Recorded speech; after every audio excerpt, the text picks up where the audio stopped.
Welcome in, everyone. I hope you guys are doing great wherever you're watching from today. I'm filming this on December 9th, so all information is up to date as of December 9th, and President Donald Trump has issued a blunt threat to Venezuelan dictator Nicolás Maduro, making it clear his days are numbered and also not ruling out boots on the ground in Venezuela to overthrow the Maduro regime and dictatorship that has terrorized the country and the good people of Venezuela, and has also allowed America's biggest enemies to have influence in our hemisphere. So this situation continues to tick up, continues to move up the escalation ladder. And now President Donald Trump saying Maduro, his days are numbered and he will not rule out the ultimate military action against the Maduro regime. Plus, we've got spy aircraft in the sky buzzing the coast of Venezuela. We have ships on the move,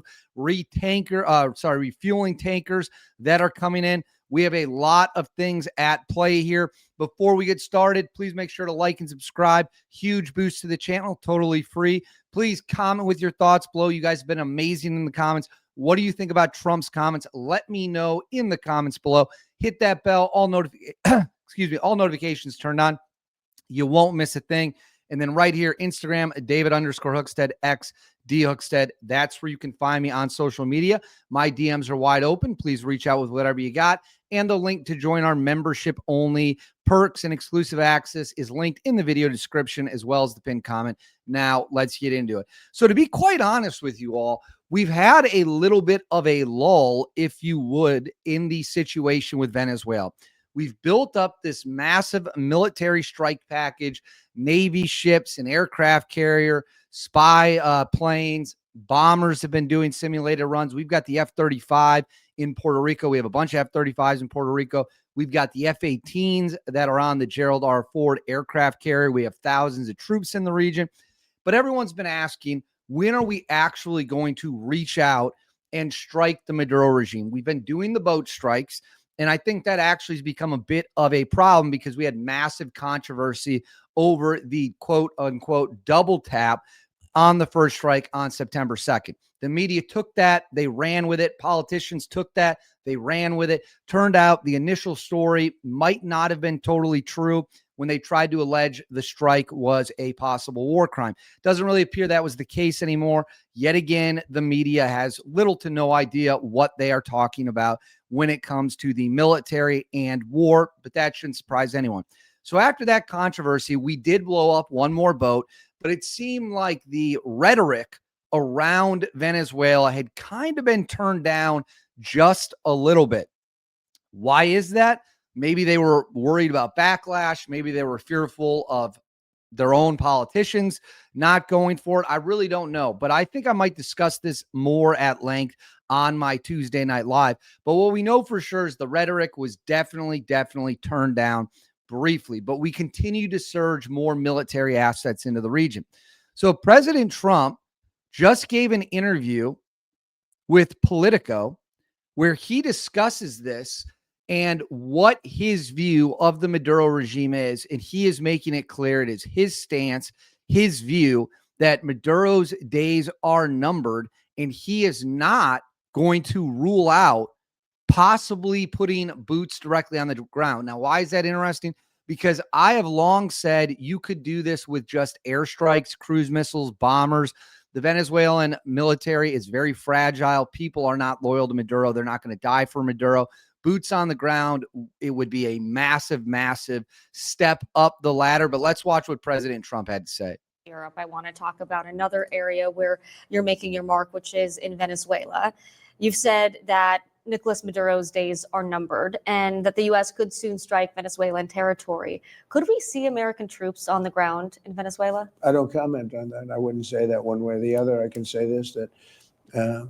So real quick on that, President Trump has long held that it is his standard going back to his first administration or going back before the Iran strikes. He generally does not show his cards, even though we are clearly projecting a ton of power in the region. President Trump, generally speaking, does not tell people straight up, here's what we're going to do. The Iran strike is a great example of that. When he got Baghdadi in his first term, he is known for keeping his cards close to his chest. So right there, he's not ruling it out. He would not say no to troops on the ground, but saying he will not discuss that. But let's listen to what he had to say for Maduro. He sent us millions of people, many from prisons, many drug dealers and drug lords, mental institution, people in mental institutions. He sent them into our country where we had a very stupid president. You know that Biden's a low IQ person, especially nowadays. I mean, he was low IQ 30 years ago, but he was especially low IQ now. And what he did to our country is not good. Tren de Aragua, the gangs, one of the meanest gangs in the world. You've locked down the border now. No, he sent a lot of these people. He also sends in a lot of drugs. So we'll see how it all works out. So But I can't talk about So strategy. how far would you go to take Maduro out of office? I don't want to say that, But you want to see him out? his days are numbered. So right there, President Trump saying that Maduro's days are numbered. Let me make sure that I'm not missing anything else in this clip that's important. So there is a little bit more here. Let's watch this. Can you rule out an American ground invasion? I don't want to rule in or out. I don't talk about it. Why would I talk to you, an extreme? So he's yet again saying he does not rule it out. So there's President Trump making it clear he is not going to rule out a possible invasion of Venezuela by the United States military, but saying in crystal clear terms that Maduro's days are numbered. If I was Maduro, now would be a good time to start packing your bags and leave the country, because yet again, President Trump, while not saying we're going to put troops on the ground, because remember, we have multiple options. We could go with cruise missiles. We could go with cruise missiles and bombers. We could try to seize the airfields, seize the oil fields, or they could try to go for a decapitation strike, perhaps using tier 1 elements like SEAL Team 6 or Delta Force to go into Venezuela. And a SEAL Team 6 reportedly is already in Venezuela to go in there and smack Maduro and take him or kill him, capture, kill mission. So President Trump has been very consistent that Maduro has got to go. And now he's out there saying his days are numbered while leaving the door open to a possible invasion. Again, if you're Nicolás Maduro, you should be terrified right now. Then, as of the morning of December 9th, what you see on your screen here is a spy flight with its transponder on of an MQ-4C Triton drone. That little red line, it flew up to the coast of Venezuela, spying on the region, left from Florida, flew down past Puerto Rico, right to the Venezuela coast, conducting spy operations, gathering as much information as it possibly can, soaking up that battle space info, probably mapping air defense, signals intelligence. This is a highly, highly, highly advanced drone that is capable of conducting a ton of different operations. So for those of you unfamiliar with this drone, I'm going to put it on the screen right now. This is the U.S. spy drone currently off the coast of Venezuela. You can see it right there. And if we go, so it started being made in 2018. That was when it was introduced, but it started being built in 2013 for the first flight. So if we go here, it says the total length is 47 feet, wingspan 130 feet. It has a flight ceiling of 56,000 feet and a range of 9,400 miles, and can stay in the air for 30 hours, and it can fly at 357 miles per hour. So those are the specifications on the MQ-4C. And again, you can see it right there. While that is going on, we also have multiple other things that are happening. So it says major development, as we now have 2 key tanker bases in the Caribbean, KC-135 in DR, KC-46 in USVI. So they are bringing in tankers into Santo Domingo. I think we can listen to some of the air traffic control. True 22, flight level 240.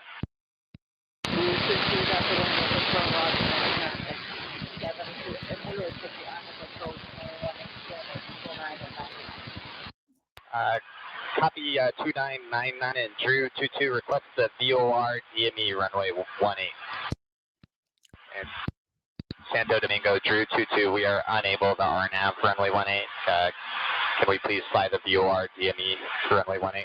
So you can hear the refueling tankers coming in to the region, to the Caribbean. Why do we need refueling tankers? Well, you need refueling tankers so that when you have bombers and fighter jets flying operations, you can refuel them in the air. We did this several times on the Iran strike, multiple refueling runs. And then right here says U.S. destroyer USS Mon departed Ponce yesterday afternoon, and her sister, the USS Stockdale, remains at port in the background. So more warships are setting to sea. And then right here, I'm going to put this up on the screen for you. So we covered this yesterday in a video, but for those of you who might have missed it, we got the USS Fort Lauderdale southeast of Ponce. We got the USS Lake Erie southwest of Ponce. We've got the Arleigh Burke class destroyer southwest of Ponce, and we've got the USS Gettysburg north of Curacao. So you can see some of the ship movements here as the ships continue to move into strike distance. And then a really cool video here. This is from Arecho, great open source intel account. Says this is how the USS Gettysburg looked over the weekend from Cruz del Calor on Grown Rock, Los Roques, Venezuela. So you can see in this video, this is literally on the coast of Venezuela. They're going to zoom it in. It is a little bit blurry, but right there off the coast of Venezuela is the USS Gettysburg within eyesight distance for people in Venezuela. They can literally see it out on the coast. So we've got warships now that are literally right there. People in Venezuela can wake up, walk to the coastline, see heavily armed U.S. naval assets in the region, ready to strike at any moment in time. And then lastly, I thought this was very interesting. So this is from a couple days ago, I believe, or a day or two ago. It says General Dan Caine, he's the chairman of the Joint Chiefs, says we have not had a lot of combat power in our hemisphere, and he believes that is going to change. Pretty much the chairman of the Joint Chiefs is teasing that combat operations, similar to what you saw in the Middle East, could start in the United States. Yeah, I mean, we have not. Sorry, allow me to, not in the United States. United States military power could start combat operations in our hemisphere. If you look back over the arc of our deployment history over the last few years, we haven't had a lot of American combat power in our own neighborhood. I think that's, I suspect that's probably going to change. We'll see what we're ordered to do. And of course, we follow that guidance but we're definitely spending some time there now. So Dan Caine says he suspects that it will change where we do not have combat in our own hemisphere, combat power in our own hemisphere. And it all depends on what orders President Trump passes down the pipeline. So that is where we are at as of December 9th. President Trump saying Maduro has got to go. Maduro has got to be removed from power. His time, his days are limited, not ruling out boots on the ground, not ruling out putting U.S. troops in Venezuela to ensure the Maduro regime falls. On top of that, we've got spy flights. We've got drones, highly sophisticated, highly advanced drones that are over the ocean right next to, over the Caribbean Sea, right next to Venezuela, flying racetrack loops, soaking up all that information, figuring out what the hell is going on. We've got multiple ships that have been set to sea. We've got some ships right off the coast of Venezuela that you can see with your own eyes and video cameras.